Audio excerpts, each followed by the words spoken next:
Shalom Bapak Ibu dan Jemaat yang terkasih, adik-adik sekolah minggu dan rekan-rekan remaja pemuda.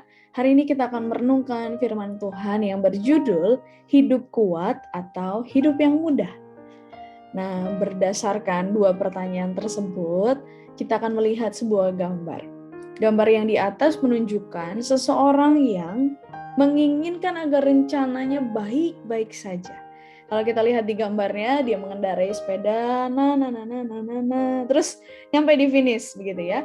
Sedangkan kalau kita lihat gambar yang di sebelah bawah, di bagian bawah, realitanya ternyata tidak sesuai dengan apa yang direncanakan oleh sang pemuda tersebut. Dia harus melalui rintangan, dia harus melalui perjalanan yang tidak mudah. Bahkan kalau kita melihat kemungkinan untuk dia sampai di finish itu jauh sekali gitu ya, berbeda seperti yang gambar di atas. Tapi menariknya Bapak Ibu dan jemaat yang terkasih, kehidupan kita juga diingatkan kembali untuk menjadi pribadi yang kuat. Memohon agar hidup kita mudah seolah-olah menjadi doa yang dalam faktanya hampir tidak mungkin terjadi. Kita diperhadapkan pada pergumulan-pergumulan hidup, kita diperhadapkan pada persoalan yang tidak mudah, yang melaluinya setiap kita dibentuk menjadi pribadi-pribadi yang kuat. Hari ini kita akan merenungkan dari Kitab Ulangan 31 ayatnya yang ke-7. Lalu Musa memanggil Yosua dan berkata kepadanya di depan seluruh orang Israel, "Kuatkanlah dan teguhkanlah hatimu, sebab engkau akan masuk bersama-sama dengan bangsa ini ke negeri yang dijanjikan Tuhan dengan sumpah kepada nenek moyang mereka untuk memberikannya kepada mereka, dan engkau akan memimpin mereka sampai mereka memilikinya."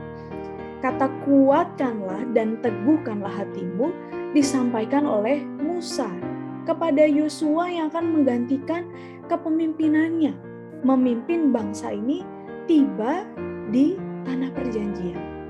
Kata kuatkan dan teguhkan juga mengingatkan setiap kita untuk mau menjadi pribadi yang kuat, bukannya meminta kehidupan yang mudah.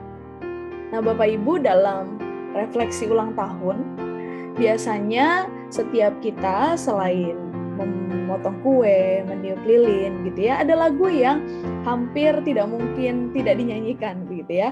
Lagunya panjang umurnya, sehat badannya, kuat imannya di dalam Tuhan.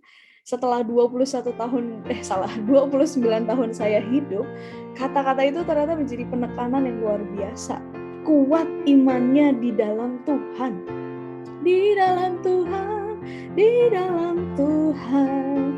Maka biasa ketika kita berdoa meminta agar hidup kita dimudahkan, maka marilah kita belajar untuk menaikkan doa agar hidup kita kuat di dalam Tuhan. Dalam pergumulan, dalam persoalan, dalam badai hidup sekalipun, kita tahu bahwa Tuhan menyertai kita. Itulah yang memampukan, itulah yang menguatkan setiap kita. Dan jika kita memperhatikan di ayat yang ke-8, sebab Tuhan Dia sendiri akan berjalan di depanmu. Dia sendiri akan menyertai engkau. Dia tidak akan membiarkan engkau dan tidak akan meninggalkan engkau. Janganlah takut dan janganlah patah hati.